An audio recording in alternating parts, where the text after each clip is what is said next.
কোনোভাবে বেশি দেবে না। ওই মারে না মারে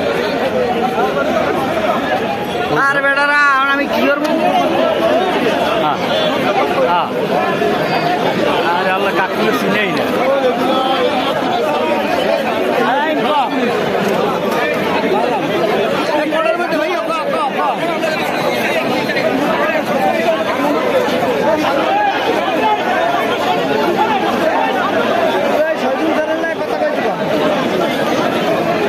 আপনি কি কালকে আইবেন?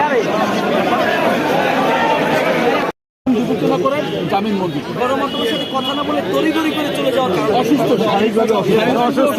তিনি জেলা আওয়ামী লীগের সাধারণ সম্পাদক। আপনি জানেন 5 আগস্টের পরে আওয়ামী লীগের যে অবস্থাটি, সেইখান থেকে এখান থেকে জামিন নিয়ে চলে যাওয়ার, এটা কি আপনাদের আগস্টের পরের যে সরকার ছিল সেই সরকার সারা বাংলাদেশে তাণ্ডব করে আপনারা দেখেছেন। তারা এমন কোনো কাজ নেই যে কাজ তারা না করতো, নির্যাতনমূলক কাজ করেন, সেই কাজ থেকে দূরে থাকার জন্য তিনি আসেন না। নিরাপত্তা ছিল না, আমাদের কোনো নিরাপত্তা ছিল না, সারা বাংলাদেশ ছিল একটা কারাগার। তিনি সেই বাংলাদেশের কারাগারে বন্দী ছিল। আপনি কি জামিন শুনানি করেছেন? আমার নাম কায়ুম কায়সার, আমি বরিশাল আইনজীবী সাবেক